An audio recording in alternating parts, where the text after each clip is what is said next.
स्वागत है आप सभी का। आप देख रहे हैं कुरुक्षेत्र और कुरुक्षेत्र में लगातार हम बात कर रहे हैं महाराष्ट्र की बड़ी सियासी खबर की।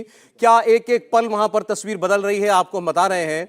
और एक बड़ी खबर, शिंदे सरकार में मंत्री गुलाबराव पाटिल ने दावा किया है कि शिवसेना और एनसीपी में टूट के बाद अब बारी है महाराष्ट्र कांग्रेस में टूट की।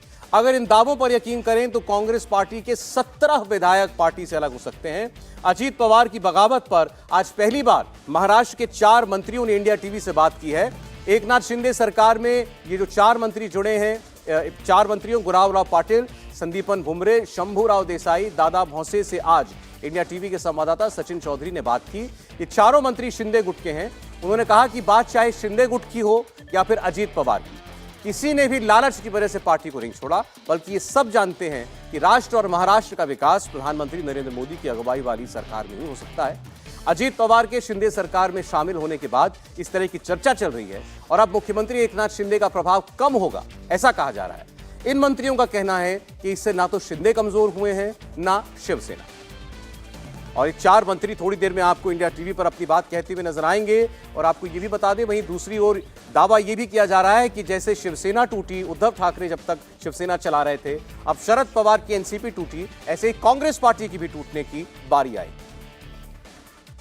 शंभूराव जी, मैं आपसे सबसे पहले जानना चाहता हूं कि ये जो अजीत पवार आए हैं, उनको लेकर ये हो रहा है कि इनको धमकाया गया, डराया गया, जिनके खिलाफ आरोप थे, और ये इसी प्रेशर में आए हैं।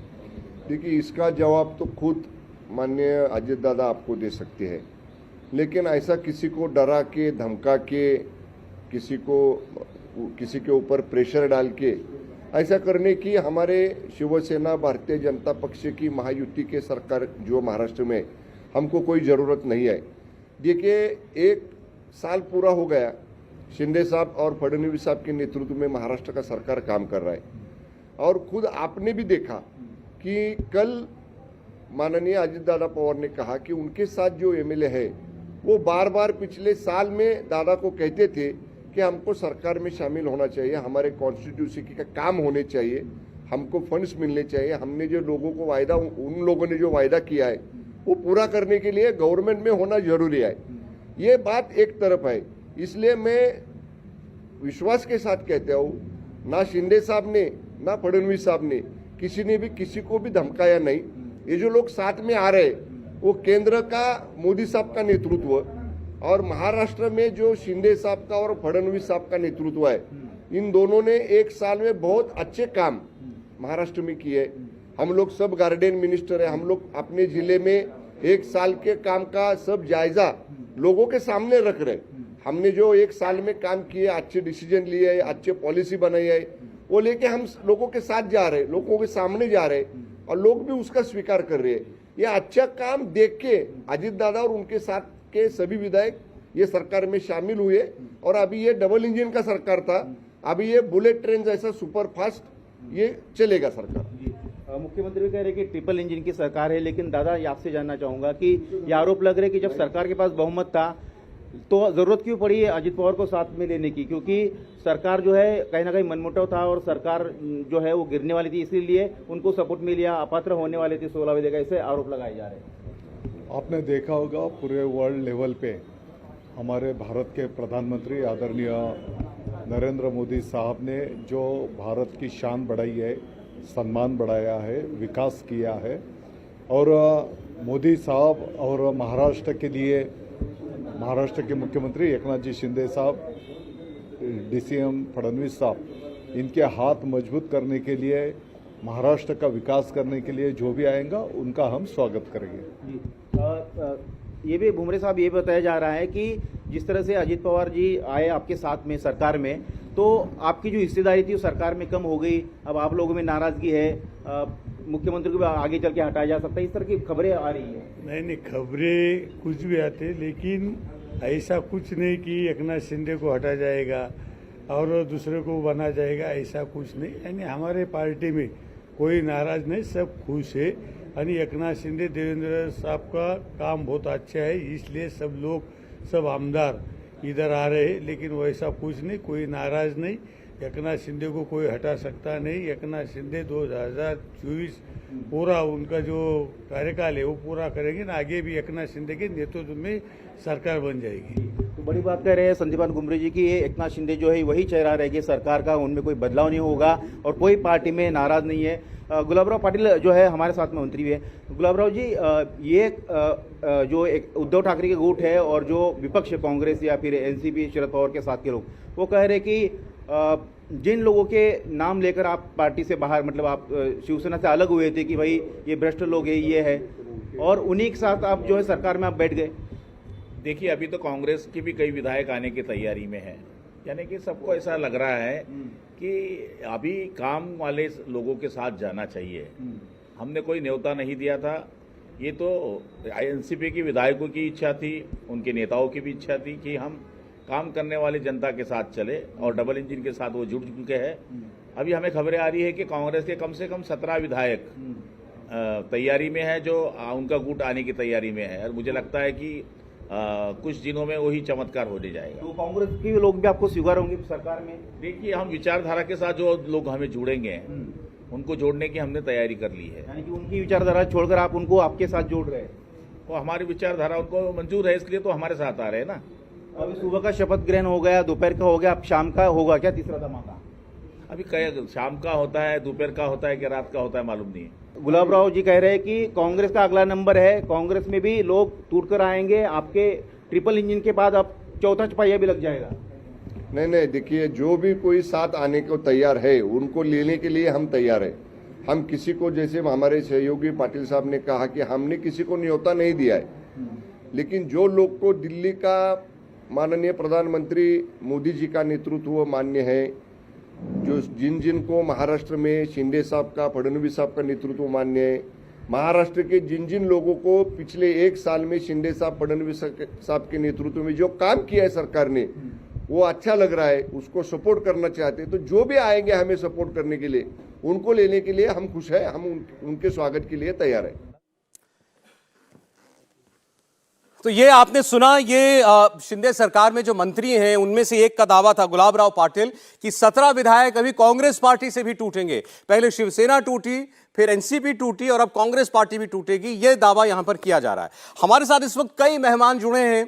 मैं आपके लिए साफ कर दूं, अब जो हम चर्चा करेंगे, इस हमारे साथ कोई नेता नहीं जुड़ने जा रहा। हमारे साथ वो लोग जुड़ेंगे जो महाराष्ट्र की पॉलिटिक्स को और देश की पॉलिटिक्स को बड़े बारीकी से समझते हैं, जानते हैं कि अंदर क्या खेल खेला जा रहा है, और वो आपको समझाएंगे और बताएंगे जो महाराष्ट्र में हो रहा है वो दिल्ली से कैसे जुड़ा हुआ है और आगे महाराष्ट्र में क्या कुछ होने की संभावनाएं हैं। शरद पवार साहब, उनकी पॉलिटिक्स का इसी तरह अंत होना था या अभी और जान उनकी राजनीति में बाकी है? जिसे कहते हैं ना, टाइगर जिंदा है, तो ऐसा कुछ उनके केस में लागू होता है या नहीं होता है? मैं स्वागत करता हूं हमारे मेहमानों का। हमारे साथ स्टूडियो में मौजूद हैं देवेंद्र पराशर, इंडिया टीवी के पॉलिटिकल एडिटर, जयंत घोषाल जी। जयंत घोषाल साहब को आप सब लोग देखते सुनते आए हैं, उनके कमेंट्स देश की राजनीति पर। घोषाल साहब, स्वागत है आपका। हमारे साथ जुड़ रहे हैं समीर चौगांवकर साहब, महाराष्ट्र की पॉलिटिक्स पर खास तौर पर आपको उनकी बात सुननी चाहिए। समीर साहब, स्वागत है आपका। अनंत विजय जी हमारे साथ हैं, सीनियर जर्नलिस्ट। विजय साहब, स्वागत आपका भी। और सुधीर सूर्यवंशी जी हमारे साथ जुड़ रहे हैं। पिछली बार 2019 में जो सारा प्रकरण हुआ था और उस पर सुधीर जी की खबरें, सुधीर जी की रिपोर्टिंग, उसके बाद तो उनकी किताब भी छपी, तो आपको सब वो पूरा प्रकरण उनके जरिए समझने को मिला था। अब शुरुआत सुधीर जी आपसे ही मैं करना चाहता हूं। अभी दावा यह हो रहा है कांग्रेस, एनसीपी के बाद कांग्रेस भी टूटेगी, 17 विधायक टूट करके आने के लिए तैयार है, ये मंत्री दावा कर रहे हैं। तो क्या कांग्रेस भी टूटने वाली है? और शरद पवार जी, जिन्होंने कहा मैं 3 महीने में सारी पिक्चर चेंज कर दूंगा, वाकई उतना दमखम उनमें अभी बाकी है या इसी तरीके से उनकी राजनीति को अवसान चढ़ना था? देखो, 2 चीजें आपने जो कहा कि कांग्रेस जो महाराष्ट्र में है वो टूटेगी एनसीपी की तरह, तो मुझे लगता है वो भी खबर कुछ दिन से, काफी दिन से चल रही है कि अशोक चव्हाण का नाम भी बीच में आया था, लेकिन बाद में उन्होंने डिनाई किया था। लेकिन कांग्रेस में खेमे में भी ये भी चर्चा थी, इसलिए बीच में आपको याद होगा अजित पवार का जब शपथ विधि हुआ कल, उसके 2 दिन पहली अशोक चव्हाण जी ने अजित पवार की मुलाकात किया था, उसमें काफी बातें चर्चा हुई थी। तो टूटेगी नहीं टूटेगी वो आने वाला समय बताएगा, लेकिन फिलहाल ऐसी कोई जानकारी मेरे पास नहीं है। लेकिन दूसरी जो बात आपने कही कि जो अजित पवार का खेमा टूटा है एनसीपी से, और जो मुख्यमंत्री एकनाथ शिंदे है और देवेंद्र फडणवीस जो डिप्टी सीएम है, ये 3 लोग एक तरफ है और दूसरी तरफ दो लोग अलग है, शरद पवार है और उद्धव ठाकरे। शरद पवार 3 महीने में अपनी पार्टी रिबिल्ड कर पाएंगे नहीं कर पाएंगे, ये आने वाला समय बताएगा। लेकिन दिलचस्प चीज आपको मैं बताना चाहता हूं, एक तरफ 3 मैनेजर हैं।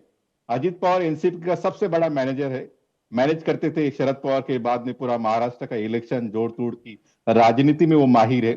दूसरी तरफ देवेंद्र फडणवीस, वो भी अच्छी तरह से बीजेपी के मैनेजर है, अच्छी तरह से इलेक्शन मैनेजमेंट करते थे बीजेपी के लिए। और एकनाथ शिंदे शिवसेना में जो सेकंड फिडल रोल प्ले करते थे उद्धव ठाकरे के बाद में, वो भी एक अच्छे मैनेजर के तौर पे काम करते थे। उनको तीनों का एक हथकंडा है मैनेज करने का चीज में।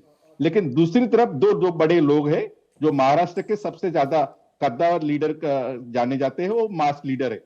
एक है शरद पवार और दूसरे उद्धव ठाकरे। अब ये महाराष्ट्र का जो इलेक्शन है, ये मेरे ख्याल से मैनेजर बनाम मास लीडर ऐसा होने वाला है 2024 का जो इलेक्शन से। अच्छा। इनके पास स्ट्रक्चर है, इनके पास स्केलेटन है, इनके पास नेटवर्क है। और ये दूसरे जो लोग हैं, इनके पास एक मास अपील है, इनके पास एक हिस्ट्रिया पैदा करने की ताकत है, इनके पास कम्युनिकेशन का स्टाइल है। हर एक आदमी को, हर एक इंसान को जुड़ सकते कम्युनिकेशन के जरिए। और इमोशनल अपील वाले 2 इंसान है, एक चाणक्य है, एक जादूगर है, 2 लोग कम्युनिकेशन के बारे में। तो महाराष्ट्र का इलेक्शन अभी क्लियर है किस तरीके से जा रहा है। लेकिन शरद पवार को बहुत दिक्कत है। जिस तरह के शिवसेना के एकनाथ शिंदे का गुट बाहर होने की वजह से नीचे का तबका हिला नहीं, नीचे का तबका उनके साथ में रहा। लेकिन शरद पवार के जो नीचे का तबका है, उनको मैनेज करने का काम अजित पवार करते थे। उनके ज्यादा पकड़ मेरे ख्याल से सुप्रिया सुले से ज्यादा अजित पवार की पकड़ वो तबके की थी। इसलिए अजित पवार के साथ में जो पहली खबर हमने अप्रैल में ब्रेक की थी कि अजित पवार के साथ में 38-40 विधायक हो सकते थे, उससे वो सब स्टार्ट हुआ। फिर आज कल उसका एंड हुआ। मेरे ख्याल से अजित पवार की पकड़ अभी भी पार्टी में है। लेकिन हम भूल नहीं सकते शरद पवार की ताकत का। शरद पवार की भी ताकत बहुत ज्यादा है। उनको मानने वाला दलित हो, ओबीसी हो, माइनॉरिटी हो, मराठा हो, कुंभी हो, सब क्लास का वर्ग है। शरद पवार का ऐसे लीडरशिप है महाराष्ट्र में, हर गांव में उनके पहचान के 1 या 2 लोग आपको बिल्कुल मिल जाएंगे। ठीक, वो आपने क्लियर किया पहले कि आपके हिसाब से ये मैनेजर्स वर्सेस लीडर्स की लड़ाई है जो महाराष्ट्र में होगी। 2 सवालों का उत्तर मैं आपसे और चाहता हूं सुधीर जी। पहले तो ये बताइए कि जो दावा कर रहे हैं अजीत पवार, प्रफुल्ल पटेल कि हमारे साथ पूरी पार्टी है, या पूरी पार्टी कह लीजिए तो उनके 53 विधायक हैं, तो उनका दावा है हमारे पास 35-40 विधायक हैं। क्या इतनी संख्या उनके पास है? इसका जवाब पहले दीजिए। देखो, जिस तरीके से उन्होंने दावा किया पूरा पार्टी का, तो उनका दावा सहमत है, तो उनको वो कल नंबर दे सकते थे, उनके पास में इतने नंबर है। मेरे ख्याल से अभी भी क्लियरिटी नहीं कि शरद पवार के साथ में कितने लोग हैं और अजित पवार के साथ में कितने लोग हैं। क्योंकि काफी जो लोग गए थे अजित पवार के साथ में राजभवन में शपथ विधि के समारोह में, उन लोगों ने शरद पवार को और जयंत पाटिल को फोन करके कहा कि हम उनके साथ में नहीं, हम आपके साथ में। मेरे ख्याल से कल जो मीटिंग होने वाली अहम मीटिंग है, वो मीटिंग में कितने लोग आते हैं शरद पवार की मीटिंग में, उसके बाद में पिक्चर क्लियर हो जाएगा। अजित पवार के साथ जाने वाले कितने लोग हैं और शरद पवार 5 तारीख को जो मीटिंग रहने वाले अब कितने लोग। सुधीर जी एक चीज और लास्ट चीज देखिए, बहुत से लोग ये नहीं यकीन कर पा रहे कि इतने सारे नेता, विधायक, जिसको आपने कहा पार्टी मैनेज करने वाले नेता, वो चले गए और शरद पवार साहब को मालूम ना हो, ये मुमकिन नहीं है। इसीलिए बराबर ये शक भी पैदा हो रहा है कि जो कुछ हो रहा है इसमें शरद पवार साहब की सहमति तो नहीं है, उन्हीं के आशीर्वाद से तो कुछ नहीं हो रहा जैसे 2019 में हुआ था। देखो, शरद पवार का आशीर्वाद है नहीं है उनको ही पता, उनके जो भतीजे अजित पवार और दोनों की पता पवार फैमिली में क्या चलता है। बाकी लोगों को गुमराह करने के काम वो बहुत करते हैं, अच्छी तरह से करते हैं और इफेक्टिवली करते हैं। ये पहली बात। दूसरी बात, आपको याद होगा कुछ महीने पहले चोरी भी किया था, शरद पवार कह रहे थे जो इंडिविजुअल कुछ लोग हैं उनके ऊपर ईडी है, सीबीआई, इनकम टैक्स के जो चार्जेस चल रहे, केसेस चल रहे, वो जा सकते हैं। इंडिविजुअल लोग भारतीय जनता पार्टी में जाना है तो जा सकते। लेकिन उस टाइम में अजित पवार का इंसिस्ट था as a whole party decision लेना चाहिए, तब पार्टी के साथ बीजेपी के साथ जाना चाहिए, नरेंद्र मोदी जी के साथ जाना चाहिए। लेकिन शरद पवार ने वो बात का इनकार कर दिया था, क्योंकि उनके जो फैग एंड करियर का और लाइफ का, वो कभी भी अपने फैग एंड के करियर में जो सांप्रदायिक जो बीजेपी वो कहते हैं पार्टी, उनके साथ में जाना नहीं चाहते। इसलिए मुझे ऐसा लगता है, आपको याद होगा 2 दिन पहले उन्होंने एक शब्द बहुत अच्छी तरह से इस्तेमाल किया था, देवेंद्रवासी। कुछ लोग देवेंद्रवासी हो गए महाराष्ट्र में, कुछ लोग देवेंद्रवासी हो गए। इसका मतलब ये था कुछ लोग देवेंद्र फडणवीस को ज्वाइन हो गए ऑलरेडी, तो उनको ये बात की बिल्कुल भी खबर थी कि अजित पवार उनका गुट जाने वाला है। बहुत दिन से ये चल रहा था, लेकिन फाइनली वो कल शपथ विधि के जरिए वो कबूल हो गया, तब चीज क्लियर हो गई। शरद पवार को बिल्कुल ये चीज पता था, लेकिन इनके लिए सम्मति थी क्या, ये बड़ा सवाल है। ठीक। मुझे लगता है कि इंडिविजुअल जाने के लिए उनकी सम्मति थी, लेकिन पार्टी न जाने के लिए उनकी सम्मति नहीं थी। पार्टी गई नहीं, पार्टी उनके साथ में, ऐसा उनका अकेले अकेले चले जाओ तो शरद पवार साहब को दिक्कत नहीं थी, वो सब लोग एक साथ चले गए। आज आप सूर्यवंशी ने जो बड़ी 4 बातें कही है, मैं बता रहा हूं, फिर बाकी मेहमानों के पास चलता हूं कि अब एक तरफ मैनेजर हैं देवेंद्र फडणवीस, बीजेपी के मैनेजर, वो कह रहे हैं, दूसरी ओर अजीत पवार हो गए और एकनाथ शिंदे, ये अपनी अपनी पार्टियों में जब तक बड़े मैनेजरियल रोल में थे, लेकिन लीडर शरद पवार हैं, उद्धव ठाकरे हैं।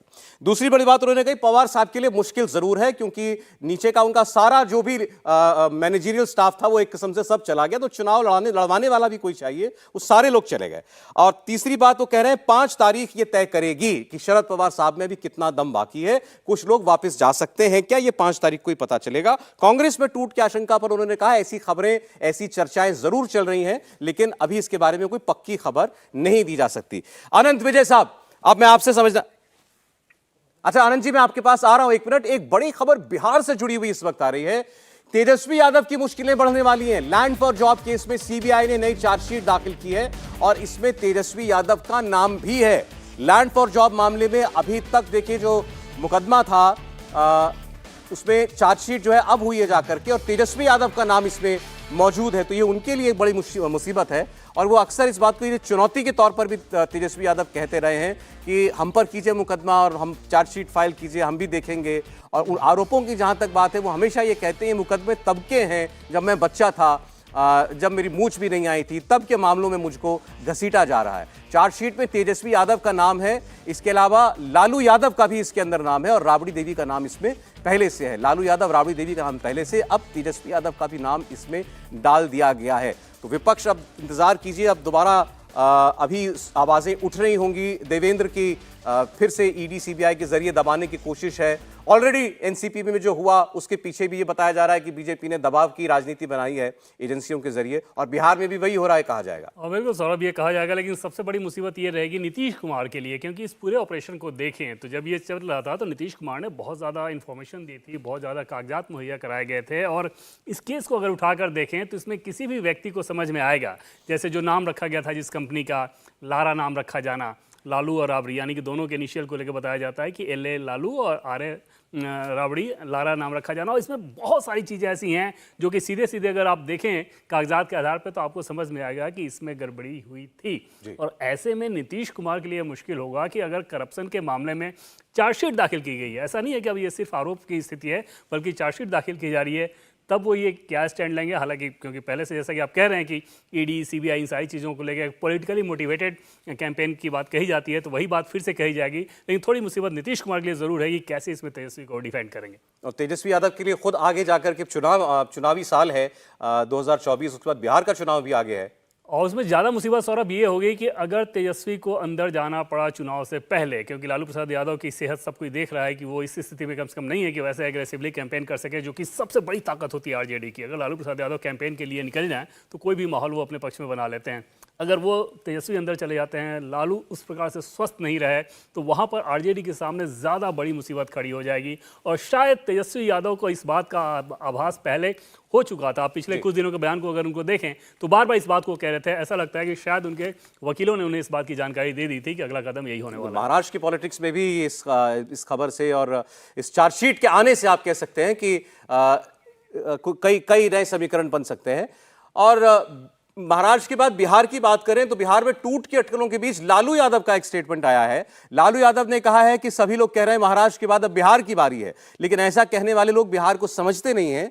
लालू यादव ने कहा कि बिहार के लोग उड़ती चिड़िया को हल्दी लगा देते हैं, बिहार में तोड़ पाना नामुमकिन है। लालू ने कहा कि प्रधानमंत्री मोदी देश को तोड़ने की कोशिश कर रहे हैं, ऐसा होने नहीं दिया जाएगा। देखिए, हमारा देश टूट रहा है,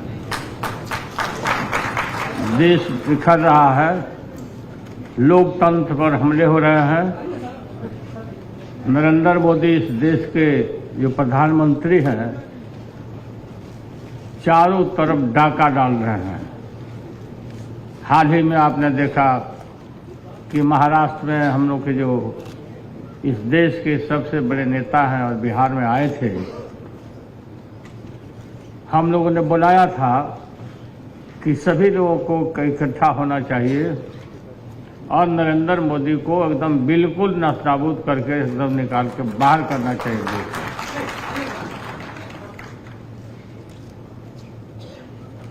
राम और रहीम के बंदों के बीच नफरत का दीवार खड़ा किया और एमएलए लोगों को खरीदना ये आम बात हो गई है। दिल्ली के बाद वहाँ महाराष्ट्र के बाद देखा हमने कि बिहार पर बाजी है। बिहार पर बाजी मैंने बिहार को अब हम लोग तोड़ेंगे। बिहार उड़ती चिड़िया को हल्दी लगाता है, तुम क्या छोड़ोगे बिहार को? लालू यादव का बात करने का अपना तरीका होता है। उन्होंने कहा हम उड़ती चिड़िया को हल्दी लगाते हैं, यहाँ तोड़ोगे। अनंत विजय साहब, लेकिन ये आशंकाएं, ये चर्चाएं इसलिए ज्यादा बढ़ने लगी क्योंकि कोई ये नहीं सोच सकता था कि ये शरद पवार साहब के साथ हो सकता है। उनके साथ हुआ तो आज लोग बात करने लगे हैं, देखो अभी कांग्रेस भी टूटेगी, जैसा अभी एक मंत्री ने दावा कर दिया महाराष्ट्र में। लालू यादव कह रहे हैं बिहार में ऐसी बातें होने लगी हैं। लोग कर्नाटक की बात करने लगे, अभी कर्नाटक में देखिए क्या होगा। कितनी सच्चाई आपको हकीकत इन दावों में लगती है? अब ये तो हर इस तरह के घटनाक्रम के बारे में ये टाइप बयान आते हैं और मुझे लगता है कि ऐसी बयानबाजी हम लगातार देखते ही रहे हैं। 2-3 बयान आते हैं। एक तो ईडी सीबीआई के प्रभाव में गया, वॉशिंग मशीन और वॉशिंग पाउडर, और एक ये बयान जो लालू यादव जी दे रहे थे अभी कि हमारे सबसे बड़े नेता को तोड़ के। अरे लोकतंत्र में अगर विधायक टूटते हैं तो विधायकों की भी कोई जिम्मेदारी है या नहीं है? उनको भी तो जनता के प्रति जिम्मेदार होना पड़ता है। वहां भी तो उनको उत्तर देना पड़ेगा, चाहे 4 साल में देना पड़े, चाहे 3 साल में देना पड़े। तो इन सब चीजों पर कोई विचार नहीं होता। हमारे यहाँ जिस दिन जनता नकारने लगी ऐसे दलबदलू नेताओं को, तब इस समस्या का हल होगा। लालू जी जैसे जो जन नेता हैं, उनको जनता को ये बात समझानी पड़ेगी। रही बात महाराष्ट्र की, तो आपको याद होगा सौरभ जी, कल हम लोग बातचीत कर रहे थे, आपके शो पे ही हमने ये बातचीत की थी कि शरद पवार जी की सहमति के बिना ऐसा संभव नहीं हुआ। यही बातें राज ठाकरे जी भी आज कह रहे थे कि प्रफुल्ल पटेल और दिलीप वलसे पाटिल और इतने छगन भुजबल ये जैसे लोग बगैर उनकी सहमति के कुछ कर ही नहीं सकते। उसके बाद कल मैंने बहुत ध्यान से उनकी पुत्री सुप्रिया सुले का पूरा प्रेस परिषद सुना मैंने उनका। उसमें उन्होंने बहुत कहा कि वो मेरे बड़े भाई हैं, मैं कैमरे पे उनके खिलाफ कुछ नहीं बोलूंगी, ये घर का मामला है, घर के मामला को सुलझा लिया जाएगा। और बहुत कोई तनाव में दिख ही नहीं रहा है महाराष्ट्र में। ये या तो महाराष्ट्र की राजनीति का ये ऐसा कालखंड है जिसमें तनाव बिल्कुल नहीं है किसी के ऊपर न घबराहट है, न तनाव है, न किसी के प्रति दुर्भावना दिखाई देती है। सब हंसते मुस्कुराते ऐसे। और आज तो प्रफुल्ल पटेल जी ने कहा कि आज गुरु पूर्णिमा है और आज मैंने अपने गुरुदेव को फोन भी किया। जी हाँ, तो गुरुदेव मतलब शरद पवार जी, तो आज भी फोन पर बात हो रही है। तो ये सब चीजें बड़ी, देखिए फोन पे बात भी हो रही है और ये कहा गया कि हमने तो गुरु दक्षिणा दे दी उनको, एनसीपी को सरकार में सत्ता में हम दोबारा ले आए हैं, हमने तो गुरु का शिष्य का फर्ज पूरा कर दिया। फोन पर बात कर रहे हैं आपने जैसे कहा प्रफुल्ल पटेल और शरद पवार, और शरद पवार ट्वीट करके कह रहे हैं कि हमने प्रफुल्ल पटेल को और सुनील तटकरे को पार्टी से निष्कासित कर दिया है। तो पार्टी से निष्कासित भी कर रहे हैं और फोन पर बात भी कर रहे हैं। मुझे एक ब्रेक लेना है। दूसरी इंटरेस्टिंग चीज नोट कीजिए, प्रफुल्ल पटेल और सुनील तटकरे तो पार्टी से निकाल दिए गए शरद पवार साहब की तरफ से। अजीत पवार को नहीं निकाल रहे। जो 9 मंत्री जिन्होंने शपथ ली कल, अबे सुनील तटकरे और प्रफुल्ल पटेल तो मंत्री नहीं बने, वो राजभवन में मौजूद थे। जिन लोगों ने शपथ ले ली वो अभी एनसीपी में हैं, उनको निष्कासित नहीं किया। इन 2 लोगों को पहले निष्कासित कर रहे हैं। तो ये क्या बताता है? एक छोटा सा ब्रेक ले रहे हैं, जल्द लौटेंगे। स्टूडियो में हमारे साथ सुनील चाव के साथ भी जुड़े हुए हैं। सुनील साहब, आपके पास लौटता हूं, छोटा सा ब्रेक ले रहे हैं।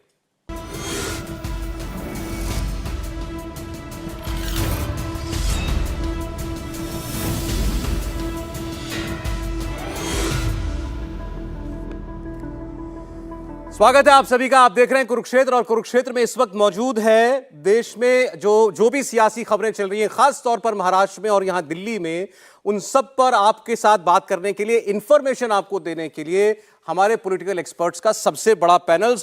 समीर चौगांवकर साहब हमारे साथ हैं, अनंत विजय जी, सुनील चाव के साथ, सुधीर सूर्यवंशी जी, जयंत घोषाल जी और देवेंद्र पराशर। अब मैं समीर साहब के पास जाना चाहता हूं। उनके पास एक पूरी कैसे ये सारा घटनाक्रम हुआ, क्रोनोलॉजी के साथ पूरा उन सिलसिलेवार तरीके से आपको बताएंगे, कल से लेकर अब तक क्या हुआ है। समीर साहब, पहली बात तो ये, अजीत पवार जी ने मन बना लिया, ये तो उन्होंने साबित कर दिया था। शरद पवार जी को ये कब पता चला? सुप्रिया सुले कल उनके घर पर गई थी, तो वहां क्या हुआ था, आप बताइए। देखिए, शनिवार की रात को प्रफुल्ल पटेल ने शरद पवार से बात की थी, छगन भुजबल ने शरद पवार से बात की थी और ये बता दिया था कि सुबह अजीत पवार के घर पे हम लोग इकट्ठे हो रहे हैं, अजीत पवार ने मीटिंग बुलाई है और हमें ऐसा लगता है कि अजीत पवार ने मन बना लिया और वहाँ पर वो कोई डिसीजन लेंगे, उस स्थिति में हम उनके साथ जाने वाले हैं, आप उस बैठक में आइए। शरद पवार ने बैठक में आने से मना किया। शरद पवार ने अपनी बेटी सुप्रिया सुले जो बारामती सांसद है उसको भेजा। उस बैठक में जो सुबह अजीत पवार के घर पर बैठक हुई थी विधायकों की, उसमें सुप्रिया सुले पहुंची। उसने अपने बड़े भाई अजीत पवार से बात की, विधायकों से बात की, समझाने की कोशिश की, लेकिन अजीत पवार ने बहुत स्पष्ट सुप्रिया सुले को बोल दिया था कि नहीं, मैं अब बना चुका हूँ और ज़्यादातर विधायकों को भी यही मन है जो मेरा मन है और अब हम लोग आगे बढ़ने जा रहे हैं, आज ही डिसीजन होगा। सुप्रिया सुले ने अजीत पवार के घर से ही शरद पवार को फ़ोन किया जो उस समय पूना में थे और पूरी एपिसोड बताया कि किस तरीके से अब होने वाला है और ये राजभवन जाएंगे और पार्टी छोड़ने की तैयारी में। सुप्रिया सुले चाहते थे कि शरद पवार विधायकों से बात करें या कम से कम अजीत पवार से बात करें। शरद पवार ने उस समय बहुत स्पष्ट मना कर दिया बात करने से और सुप्रिया सुले से कहा कि ठीक है, उन्हें जो लगता है उन्हें करने दीजिए। शरद पवार ने अजीत पवार से बात करने से मना कर दिया कल, बिल्कुल स्पष्ट मना कर दिया। और सुप्रिया ये भी चाहते थे कि शरद पवार पूना से मुंबई लौट के आए, शरद पवार उसके लिए भी तैयार नहीं हुए। मुझे ऐसा लगता है कि शरद पवार को बहुत पहले से मालूम था कि अजीत पवार कदम उठाने वाले हैं और वो इस बात को बेहतर तरीके से जानते थे कि विधायक उनके हाथ से निकल चुके हैं। अगर वो अजीत पवार से बात भी करेंगे तब भी अजीत पवार नहीं मानेंगे और अब वो डिसीजन पे आगे बढ़ेंगे। इसके कारण शरद पवार ने इस पूरे मामले में हस्तक्षेप करने से मना किया क्योंकि वो जानते थे कि अब उनके हाथ से बाजी निकल चुकी है। परसों रात से शरद पवार को मालूम था कि अजीत पवार बीजेपी के साथ जाने वाले हैं। जो कल हुआ उसकी जानकारी परसों से थी शरद पवार को। प्रफुल्ल पटेल और आप कह रहे हैं छगन भुजबल ने उनको बता दिया था रात को, लेकिन शरद पवार ने कुछ भी करने से मना कर दिया। रोकने से किसी से बात करने से इनकार करने के लिए उन्होंने अपनी बेटी को भेजा कि आप जाके अजीत से बात करो, समझा उन्हें। शरद पवार खुद नहीं, सुप्रिया सुले आई, लेकिन सुप्रिया सुले की बात को सुना नहीं अजीत पवार ने और उसके बाद का एपिसोड सबको पता है कि कैसे राजभवन। और आपके मुताबिक ये इसलिए क्योंकि शरद पवार जानते थे कि मेरे रोकने से भी ये लोग रुकेंगे। बिल्कुल, शरद पवार को पूरा मालूम था, उनको विधायकों के पास इस बात की खबर पहुंच गई थी कि अजीत पवार कोई बड़ा निर्णय लेने जा रहे हैं और शरद पवार को ये बात समझ गए थे कि मेरे हाथ से बाजी निकल चुकी है, अब विधायक मेरे हाथ में नहीं है, बहुमत अजीत पवार के साथ है। इसके कारण शरद पवार ने अपने कदम वापस खींच लिए। तो आज क्या पूरी पार्टी अजीत पवार के साथ है? दो चार नाम हम जो जानते हैं उनको छोड़कर। बिल्कुल, देखिए अजीत पवार को आज अगर पार्टी को तोड़ना है, 2/3 विधायक चाहिए तो उसको 36 विधायकों की जरूरत है अजीत पवार को। मुझे ऐसा लगता है कि 36 विधायक अजीत पवार के साथ इस समय है। अगर नहीं होते तो शरद पवार मुंबई में उन विधायकों के साथ प्रेस कॉन्फ्रेंस करते या उन्हें सातारा अपने साथ बुला लेते। तो यह तय है कि विधायकों का एक बड़ा वर्ग अजीत पवार के साथ चला गया है। हो सकता है कि 42-40 विधायकों में से 1-2 विधायक आ जाए।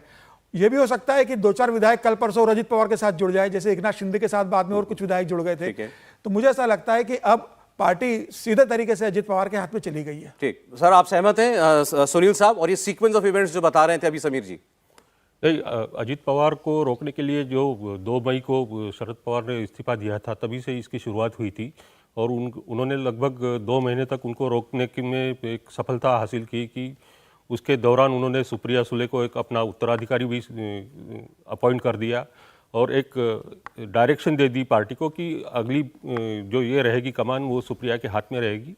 लेकिन उसके बाद जब बाजी सब हाथ से बाहर जाती हुई दिखी तो उसके बाद उन्होंने अब ये ठान लिया लगता है। शरद पवार देखिए कि उनके किसान की फैमिली है, किसान के कुटुंब से फैमिली से वो आते हैं तो और जिस तरह से वो अभी मैदान में उतरे हैं तो ये सुप्रिया सुले का बीज उन्होंने बोया है और उसके लिए अब किसानी करने के लिए वो मैदान में खुद उतरे हैं। मुझे ऐसा लगता है कि ये जो 9-10 जो मंत्री हुए हैं उसमें से काफ़ी सारे लायबिलिटीज़ बन चुके थे राष्ट्रवादी कांग्रेस के लिए और उनसे यानी उनको डिस्पोज ऑफ करने के लिए एक तरह से उन्होंने मन बना लिया था कि ये जा रहे हैं तो जाने दीजिए। उसमें से सिर्फ आश्चर्य इस बात का लगता है कि दिलीप वळसे पाटिल और प्रफुल्ल पटेल जो एक तरह से जिनकी भूमिका शरद पवार के राजनीति में अहमद पटेल की जैसी भूमिका थी सोनिया गांधी की राजनीति में, उस तरह के इतने करीबी रिश्ते हैं। वो दो लोग गए हैं, वो उनके सम्मति के बिना जा ही नहीं सकते, ऐसा मुझे लगता है। और आप कह रहे हैं कि उनसे इजाजत लेकर के गए होंगे क्या? प्रफुल्ल पटेल इजाजत लेकर गए होंगे? बिल्कुल बिल्कुल, जिस तरह से आज तो अभी तो पार्टी से निकाल दिया उनको शरद पवार ने। ये सब यानी एक मुझे इसमें ड्रामेबाजी लगती है कि तू मैं मारूंगा और तू रोए जैसा कर, इस तरह की ये ड्रामेबाजी है। लेकिन जो असलियत है कि शरद पवार के सम्मति के बिना ये जा ही नहीं सकते। जी, तो आगे जो पार्टी बिल्ड करने के लिए शरद पवार अपने बेटी के लिए जो पार्टी बिल्ड करना है, उसमें 10-15 साल के अनुभव वाले जो नए नेता, जो पश्चिम महाराष्ट्र की एक बड़ी स्पेस है, जो बीजेपी को भी नहीं चाहती और कांग्रेस को भी नहीं चाहती। तो आप ये कह रहे हैं कि सुप्रिया सुले के लिए जो घर साफ करना था, इस बहाने शरद पवार ने वो कर लिया?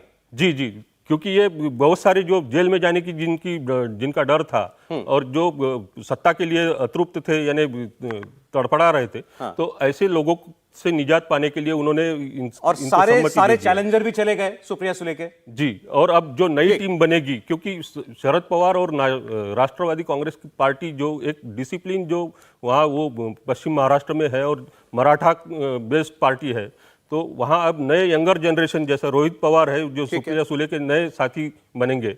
तो ऐसे कई नेता अब उभर के आने के। सुनील चाप के साथ देखिए एक बड़ा नया पर्सपेक्टिव दे रहे हैं। हम सब समझने की कोशिश कर रहे हैं कि शरद पवार जी की क्या भूमिका रही होगी।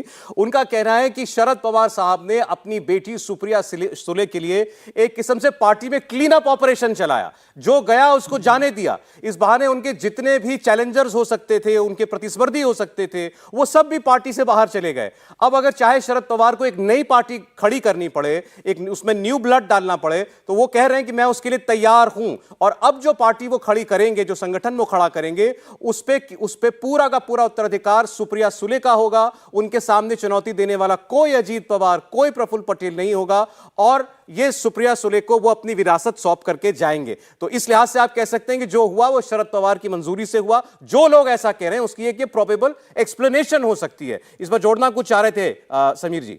देखिए, मैं प्रफुल्ल पटेल के बारे में जोड़ना चाहता था। एक समय प्रफुल्ल पटेल शरद पवार के बेहद करीबी थे। सबसे विश्वसनीय आदमी प्रफुल्ल पटेल माने जाते थे राष्ट्रवादी कांग्रेस में। लेकिन पिछले कुछ सालों से अजित पवार के ज्यादा करीब आ गए थे प्रफुल्ल पटेल, और इसी कारण जब 2 कार्यकारी अध्यक्ष बनाए शरद पवार ने, तो अपनी बेटी को कार्यकारी अध्यक्ष बनाया और अजित पवार के खेमे से प्रफुल्ल पटेल को बनाया कि जिससे प्रफुल्ल पटेल नाराज न हो। तो बेसिकली प्रफुल्ल पटेल जो अध्यक्ष बने थे वो अजित पवार के खेमे से कार्यकारी अध्यक्ष बने, तो दोनों खेमे को साधने के लिए। तो प्रफुल्ल पटेल के बारे में जो परसेप्शन है कि वो शरद पवार के बहुत ज़्यादा करीब रहे और करीब थे, वो छोड़ के गए, इसमें आश्चर्य। तो मुझे ऐसा लगता है कि इसमें कोई आश्चर्य की बात नहीं है। प्रफुल्ल पटेल पिछले 8 से 10 साल से अजित पवार से बेहद करीब हो चुके थे राजनीतिक रूप से, और शरद पवार के बहुत करीब नहीं थे वो राजनीति। तो उनका जाना जो है वो अप्रत्याशित नहीं है, बिल्कुल शरद पवार के लिए। बिल्कुल ठीक। अनंत विजय जी, अभी जो कुछ हमें सुनील जी ने बताया, आप सहमत हैं कि ये सब कुछ दरअसल बेटी का भविष्य उसको सुरक्षित करने की एक कवायद है शरद पवार जी की? बिल्कुल, ये उनका रिटायरमेंट और विरासत, जो वारिसान होता है ना, वो एक वारिसान बनाया जाता है। ये पॉलिटिकल वारिसान है। तो उन्होंने बनाया है कि किस प्रकार से मार्ग प्रशस्त किया जाए कि उनकी पुत्री का जो रास्ता है, जैसे रोहित पवार का नाम लिया, और मुझे लगता है, लेकिन जब आपके पास ये ठीक है कि उन्होंने विरासत का एक प्लान बनाया और अपनी बेटी को सौंपने का, लेकिन मुझे थोड़ी सी असहमति इस बात को लेकर है कि अगर आपके पास संगठन ही नहीं रहेगा तो क्या शरद पवार जी इस अवस्था में 83-84 साल की उम्र में कैंसर से पीड़ित होने के बाद, हिप बोन फ्रैक्चर होने के बाद, उनमें इतनी ऊर्जा और इतना मतलब सामर्थ्य बचेगा कि वो अपनी बेटी के लिए कुछ खड़ा कर पाए? वो पश्चिम महाराष्ट्र के नेता हैं, छोटे से इलाके के नेता हैं जहां मराठाओं का बोलबाला है, लेकिन क्या शरद पवार को फिर अजीत पवार से मुकाबला नहीं करना पड़ेगा? जिस प्रकार से अभी पैनल पे चर्चा हो रही थी कि वो उनके मैनेजर थे या उनके जो चुनाव लड़वाने की मशीनरी पूरी उनके अधिकार में काम करती थी, इन सब चीजों को देखते हुए एक नए सिरे से एक व्यक्ति एनसीपी को खड़ा करता है जो वो 78 में, 38 साल में, 36 साल में मुख्यमंत्री बनता और इतनी लंबी पारी खेलते हुए फिर 98-99 में वो एनसीपी को खड़ा करते, तो उनके साथ कांग्रेस पार्टी का एक पिछला संगठन था। लेकिन यहाँ तो लग रहा है कि 80-90% राष्ट्रवादी कांग्रेस पार्टी अजीत पवार के साथ चली गई है। ऐसे में ये बहुत मतलब शरद पवार जैसे जो क्या कहें, शातिर तो नहीं कहना चाहता हूं मैं, लेकिन शरद पवार जैसे जो चतुर राजनेता हैं, उनकी तरफ से उठाया गया ये जो कदम है, मुझे लगता है कि अभी थोड़े दिनों तक हमें इंतजार करना चाहिए। सुप्रिया जी ने भी कल कहा कि बच्चा तो अभी अभी पैदा हुआ है, तो थोड़ा बड़ा होने दीजिए। 12 घंटे कहानी अभी और अनफोल्ड होनी बाकी है। मुझे लगता है सौरभ जी, अभी नई स्टोरी और आनी बाकी एक बार सुधीर जी से पूछना चाहेंगे सर, ये जो बातें अभी स्टूडियो में हमारे बाकी मेहमानों ने बताई कि बता करके हुआ शरद पवार को जो कुछ किया गया कल, और शरद पवार ने जानते हुए भी उसमें कोई हस्तक्षेप नहीं किया। शायद वो ये जानते थे कि मेरे रोकने से भी अब ये रुकेंगे नहीं। सुप्रिया सुले को भेजकर एक कोशिश उन्होंने जरूर की, लेकिन सुप्रिया सुले के कहने के बाद भी अजीत पवार से बात नहीं की, उनको रुकने के लिए नहीं कहा, और इस बहाने शायद वो ये चाहते थे कि ये सब लोग चले जाएं, अच्छा ही है, कम से कम मेरी बेटी के चैलेंजर तो कम हो जाएंगे। क्या ये बात सच लगती है आपको सुधीर जी? देखो सौरभ जी, 2019 में भी एक केस हुआ था। अजित पवार और शरद पवार की बातचीत बीजेपी के साथ में चल रही थी, लेकिन लास्ट मोमेंट जैसे देवेंद्र फडणवीस ने जिक्र किया, वो मेरे किताब में भी जिक्र है चेकमेट में, 2014, 2016 और 2019 भारतीय जनता पार्टी और एनसीपी का साथ में आने का चल रहा था, लेकिन वो बिहाइंड द कर्टेन बातें चल रही थी। 2019 में अजित पवार का सुबह का शपथ विधि देवेंद्र फडणवीस के साथ में हुआ। शरद पवार को उस टाइम कॉन्फिडेंस नहीं था कांग्रेस साथ में आएगी, इसलिए वो भारतीय जनता पार्टी को ऑप्शन एक्सप्लोर कर रहे थे। वो ऑप्शन इसलिए भी एक्सप्लोर कर रहे थे कि प्रेसिडेंट रूल महाराष्ट्र में जो लगा है उसको उठाने के लिए। मुझे लगता है कि अजित पवार ने मन बना लिया था 2019 में ही कि भारतीय जनता पार्टी की जात जाना है। जो अंदरूनी बात मुझे पता है अजित पवार की, जिस टाइम में उन्होंने कहा था कि हम 3 पार्टियों की सरकार बना लेंगे, उद्धव ठाकरे सीएम रहेंगे, आप रहेंगे, सब लोग रहेंगे, लेकिन ये सरकार चल नहीं पाएगी। ये सरकार को केंद्र से जो मदद मिलने वाली वो मिल नहीं पाएगी, ये सरकार टूट जाएगी। उस टाइम मुझे भी अभी भी याद है, अजित पवार ने एक चीज बहुत ही कैटेगरिकली कही थी, सरकार चलेगी नहीं, ये सरकार टूट जाएगी। वही चीज होगा 2.5 साल बाद, वो सरकार उद्धव ठाकरे की गिर गई, सरकार चल नहीं पाई। बाद में एकनाथ शिंदे की सरकार आई, उसके बाद में अजित पवार ने सकाल को इंटरव्यू दिया था, उन्होंने बहुत बड़ी चीज कही थी कि कोई भी आइडियोलॉजी चीज नहीं है। उन्होंने जब Sharad Pawar secular progressive ideology की बात करते, वो कहते आइडियोलॉजी नहीं है। जब एनसीपी और कांग्रेस हिंदुत्व वाली शिवसेना जो उद्धव ठाकरे उसके साथ जा सकते थे, बीजेपी में साथ जाने का क्या हर्ज है, क्या प्रॉब्लम है? यही सवाल अजित पवार का शरद पवार का था, लेकिन शरद पवार ये बात मानते नहीं है, क्योंकि उनका कहना है कि बीजेपी के साथ उनको पसंद नहीं कि उनके आइडियोलॉजी प्रॉब्लम क्रिएट हो सकता है। ये अजित पवार की बात है। दूसरी बात, जो प्रफुल्ल पटेल है, सुनील तटकरे है और दिलीप वलसे पाटिल, मेरे ख्याल से उनका जो गुस्सा है वो अजित पवार के ऊपर कम है, ज्यादा गुस्सा उनका प्रफुल्ल पटेल और सुनील तटकरे के ऊपर है। उनका ऐसा कहना है कि पवार फैमिली में ये 2 लोगों ने अजित पवार को भड़काया है बीजेपी के साथ में जाने के लिए। इसलिए कल की जो प्रेस कॉन्फ्रेंस हुई थी, बाकायदा उन्होंने 2 लोगों का नाम लिया, प्रफुल्ल पटेल का और सुनील तटकरे का, उनके ऊपर एक्शन की भी उन्होंने बात रखी उस प्रेस कॉन्फ्रेंस में। उनका ऐसा कहना है कि उनका जो भतीजा है बहुत इनोसेंट है, उसको भड़काया गया है, इसलिए वो उधर चला गया है। और तीसरी इंपॉर्टेंट बात मैं कहना चाहता हूं, शरद पवार के पास आज स्ट्रक्चर नहीं हो, उसके पास में एक मैनेजर नहीं हो, लेकिन शरद पवार को महाराष्ट्र की राजनीति में हम अंडर एस्टिमेट नहीं कर सकते। 2014 में, 2019 में जो उन्होंने घराने पैदा किए थे महाराष्ट्र में, बड़े बड़े सरदार, वो सब सरदार छोड़ के गए थे। जब लड़ाई का और युद्ध का टाइम आया था लड़ने का भारतीय जनता पार्टी के अगेंस्ट में, सब सरदार, सब बड़े बड़े फैमिली चले गए और उन्होंने बीजेपी का दामन थाम लिया था। उस टाइम में शरद पवार अकेले थे, वो महाराष्ट्र का उन्होंने पूरा दौरा किया, सातारा की बारिश की रैली हुई, ईडी के बाद पूरा सीन चेंज कर दिया, और जो पार्टी को 20 विधायक आने की संभावना नहीं थी, वो पार्टी को 53 विधायक को चुन के लाए, और कांग्रेस को 20 से 15 भी सीट नहीं आने वाली थी, कांग्रेस को 44 सीट आई। इसलिए महाराष्ट्र की राजनीति में शरद पवार को तुम माइनस नहीं कर सकते, शरद पवार को अंडर देखिए अभी, लेकिन जैसे आपने कहा उनको अंडर एस्टिमेट नहीं करना चाहिए। बहुत से लोग ये कह रहे हैं कि शरद पवार साहब को तो अब तक ओवर एस्टिमेट करके चला गया। वो महाराष्ट्र के एक हिस्से के नेता हैं, पश्चिमी महाराष्ट्र के नेता हैं, वो एक जाति समूह के नेता हैं, एक वर्ग के नेता हैं। और अजीत पवार ने खुद कहा कि अरविंद केजरीवाल हो, चाहे ममता बनर्जी हो, चाहे केसीआर हो, इन्होंने अपने दम पर पार्टी बनाई और उसके बाद एक राज्य में सरकार भी बना ली। एनसीपी आज तक सरकार नहीं बना पाई महाराष्ट्र में।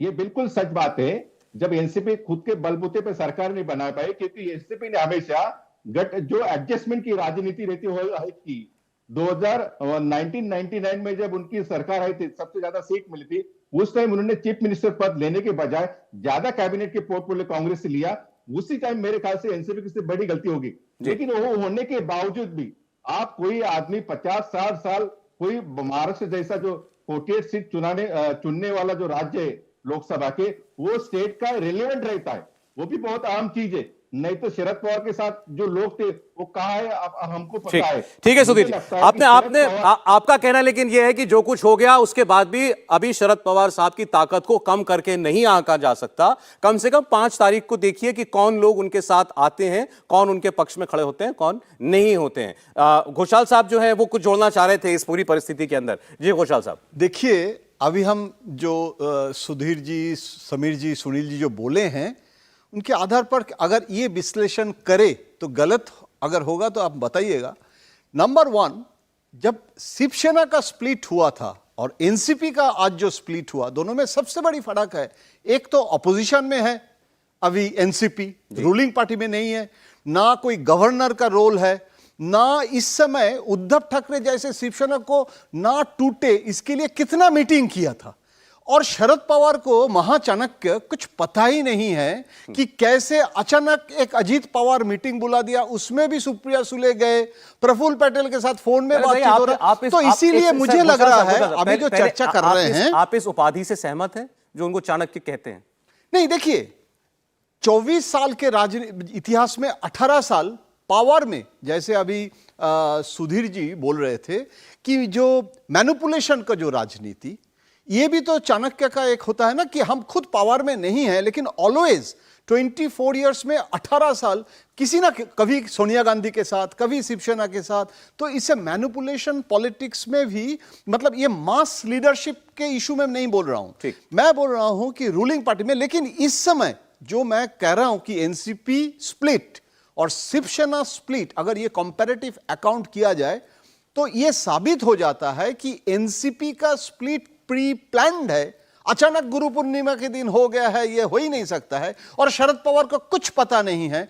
मतलब जैसे अभी मुझे लगा सुधीर जी जो बोल रहे थे, मुझे अच्छा लगा कि शायद शरद पवार चाहते थे कि इंडिविजुअल चले जाए और एनसीपी के जो एमएलएज हैं वो मेजॉरिटी साथ में रहे सुप्रिया जी के लीडरशिप का सक्सेशन के लिए, और अच्छा होता। लेकिन वो नहीं हो पाया क्योंकि कभी कभी क्या होता है, चाणक्य के भी प्लॉट, जैसे हम प्री जो डिक्टेट करते हैं एक स्क्रिप्ट को, event has its own eventuality, मतलब event has its own momentum. तो वो इवेंट जब शुरू होता है, हमारे हाथ में जादूगर का भी नहीं रहता है। तो इसीलिए मुझे लगता है शरद पवार का पार्शियल सेटबैक है, लेकिन जिससे प्री प्लान्ड है। आप कहना चाहते हैं अगर केवल अजीत पवार चले जाते तो खुश होते शरद पवार, अच्छा हुआ और अच्छा होता। लेकिन अगर बोले कि अब वो अपने साथ क्योंकि अभी देखिए, ये तो मानना ही पड़ेगा कि सुप्रिया सुले के जगह अभी Ajit Pawar is the actual successor हो गया है। अभी इस समय क्या होगा इसके बाद, स्प्लिट के बाद, अगर कोई खेल शरद पवार खेले कि सुप्रिया को और आगे बढ़ाए, मुझे लगता है कि नेचुरल जो मैनेजर, जैसे बोल रहे थे जी कि Ajit Pawar has become the actual manager of the Shiv Sena. Without that manager, सिर्फ अच्छा देखिए, प्रफुल्ल पटेल अगर धीरे धीरे शरद पवार को छोड़ के आ रहे थे और वो फ्यूचर अगर देख रहे थे कि अजीत पवार, तो उसमें भी तो शरद पवार का जो रिएक्शन, जनरल सेक्रेटरी बनाना, जैसे हम लोग चर्चा कर रहे हैं, इसमें यह साबित हो जाता है कि ऐसे नहीं है कि शरद पवार मतलब बहुत सेटबैक ये है कि एकदम कम्युनलिज्म, सेकुलरिज्म सेटबैक, ऐसे कुछ नहीं है। और मुझे लग रहा है it's a politics of manipulation, और एक बार मुंबई विटनेस हुआ। देवेंद्र, अब आपका एनालिसिस पूरे घटनाक्रम पर। अजीत पवार जाना चाहते थे, ये पता था शरद पवार को, और उनको लगता था चले जाएं तो अच्छा है, बेटी के लिए, उनकी विरासत के लिए अच्छा है। लेकिन शायद उनको ये भरोसा नहीं था कि इनके साथ इतने सारे लोग चले जाएंगे, और शायद वो अब भी उम्मीद कर रहे हैं कि जो गए हैं वो वापस लौट आएंगे। सर, अब ये वाकई बहुत हैरान करने वाली बात होगी कि अगर शरद पवार ये सोच रहे थे कि अजीत पवार जो कि इतने सालों से उनके बिहाफ पे पार्टी चला रहे हैं, वो जाएंगे तो अकेले जाएंगे, ये कैसे संभव था? उन्हें ये अंदाजा नहीं हुआ कि उनके साथ एक फौज भी जाएगी। और दूसरी चीज़ कि आप देखें कि इसमें उनकी लाचारगी दिख रही है, जो दिख रही है वो लाचारगी दिख रही है। पहली लाचारगी ये कि पिछली बार की तुलना करें आप तो तुरंत उन्होंने पार्टी को कंट्रोल कर लिया था। पिछली बार उनकी वाइफ ने बहुत फोन किया था, और अजीत पवार के ऊपर सबसे ज्यादा प्रेशर उनकी वाइफ का था, और अजीत पवार के बारे में कहा जाता है कि वो उस बात को टाल नहीं सके। इस बार वो कहीं दिख नहीं रही है कि कोई ऐसी इंफॉर्मेशन सामने नहीं आ रही है। तीसरी बात कि शरद पवार का ये कहना कि 3 महीने में, मतलब उनको भी पता है कि डैमेज बहुत बड़ा हो चुका है। ये कैसे संभव है कि शरद पवार को नहीं पता होगा कि अजीत पवार जाएंगे तो इतना बड़ा डैमेज होगा? इसमें एक चीज़ देखें, उसको तुलना के आधार पर समझा जा सकता है कि जिस प्रकार से चिराग पासवान के साथ कहा यह जाता है कि वो जेडीयू के इनिशिएटिव पे हुआ था, उनके सांसद सारे टूटे और अलग हुए, उसके बाद क्या फ़र्क पड़ा कि चिराग पासवान ने लगातार ग्राउंड पे मेहनत किया और आज स्थिति यह है कि बीजेपी के लोग ये मानते हैं कि पारस की तुलना में चिराग पासवान उनके लिए बहुत ज़्यादा उपयोगी हैं और बीजेपी की तरफ से हमारे सोर्सेज ये बताते हैं कि एकदम से ऑफर है कि चिराग पासवान ना सिर्फ एनडीए में आए बल्कि मंत्रिमंडल विस्तार हो तो उसमें वो जगह भी पाए। मतलब ये कि शरद पवार भी अगर ग्राउंड पे आज की स्थिति में उसी प्रकार से फिर से काम करने में सफल हो तो इसमें कोई दो राय नहीं कि एनसीपी का मतलब शरद पवार, और वो अगर ग्राउंड पे उस काम को करने में सफल होते हैं तो निश्चित तौर पे खड़ा करेंगे। लेकिन उसमें बहुत बड़ा एक इफ बट लगा दिया ना, अभी जो बात कह रहे थे अनंत विजय जी, उम्र की भी अपनी वजह होती हैं, सीमाएं होती हैं। बिल्कुल बिल्कुल, उसमें एक तो उम्र की बड़ी समस्या, प्लस आपके पास वैसे हैंड्स अब नहीं रहे। नया हैंड्स जब आप क्रिएट करते हैं, खड़ा करेंगे तो उसमें समय लगेगा। और फिर ये आदर्शवादिता सोच लेना कि अभी जो नेता आपके पास हैं वो सुप्रिया सुले को एक्सेप्ट नहीं करेंगे, कल को जिन्हें आप खड़ा करेंगे क्या वो एक्सेप्ट कर लेंगे? ये अगर बगावती आज हो सकती थी तो ये कल भी होगी। तो शरद पवार इन सारी चीज़ों को पता नहीं वो कैसे देख रहे होंगे। और जैसे कि मैं बार बार इस बात को कह रहा हूं कि पता नहीं क्यों शरद पवार की ये भी एक गुगली हो और 3 महीने बाद एक दूसरी तस्वीर सामने आ जाए।